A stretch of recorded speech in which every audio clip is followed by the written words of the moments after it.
Hi guys, well this is a quick video I'm putting together for you. I'm just finishing a bit of a kind of mind mapping type exercise, and this is the Tennist turnaround toolkit overview basically, and this is what you'll be getting a bit more of a detailed look at when you actually subscribe to the course itself. But I just thought I'd give you a quick view because we spoke about a few of the things the other day, but I thought I'd just give you a little bit more detail as to what we'll be covering.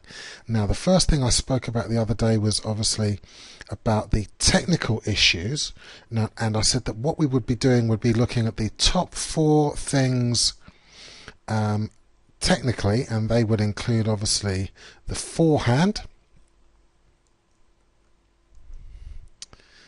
We'd be also looking at the serve, short version there of serve, and we'd also look at the backhand. So like I'm saying, we'll be looking at the 4 main issues behind those shots there, to keep it nice and simple. Now let's have a little bit more of a look at some of the stuff that would come under the tactical banner.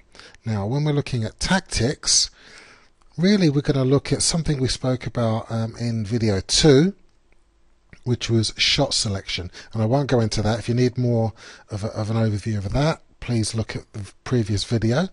So we've got shot selection, we've also got situation, and we spoke about situation in video 2, but let's briefly have a look at some of the stuff in situations. Now in situations, our main block will be all to do with the zone theory, and zone theory is a big thing, and that's really going to have a lot to do with 3 other components, which are going to be depth, that's ball depth. We're also going to have a look at ball height, and we're also going to have a look at length. So they're going to be the 3 main factors that we're going to look and break down zone theory, which is really our subcategory of situation. So we had our shot selection, and we had our situation, which you all know about. We'll also be looking at strengths.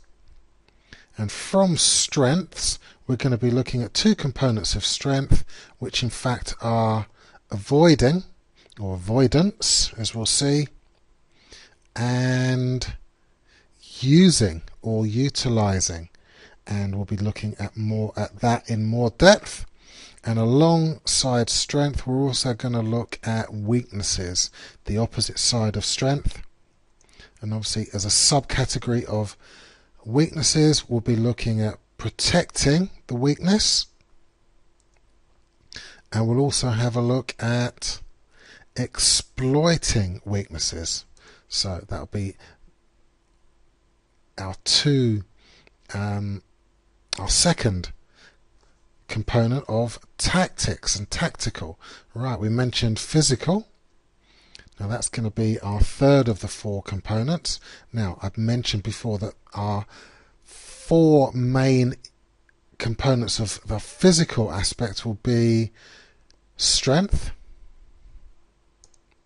We're also going to have a look at your nutrition, which is going to be vitally important. We're also going to look at endurance, how to keep going. That's going to be really important as well. And we're also going to have a look at speed. And as a subcategory of speed, we've also got a couple versions, because you've really got to think about flat speed. And you've also got to think about your multi-directional speed, which is your speed in different directions. And as a consequence of your multi-directional speed, you really got to be looking at footwork. And good footwork makes you quicker anyway, so that will be a byproduct of your speed. And they are the 4 subcomponents of your physical element. And now finally, we're going to look at the mental component. Now the mental just like all the others, will have four main ingredients. One will be anxiety or nerves. So we're going to look at how to help reduce anxiety and nerves in your game. We're going to have a look at concentration, which is a massive area.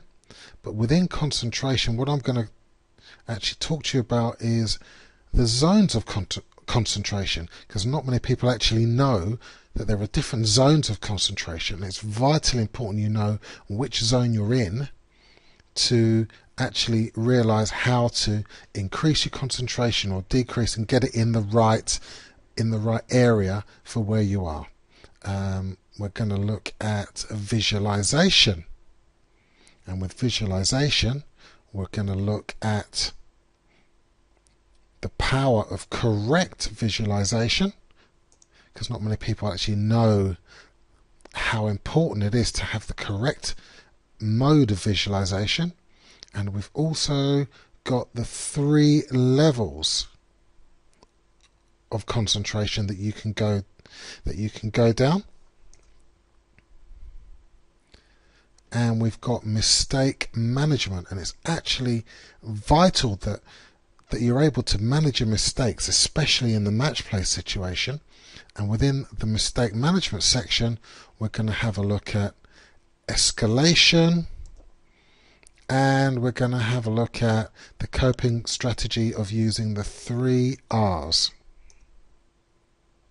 So that basically is the overview of all of the 4 main components of your tennis turnaround toolkit.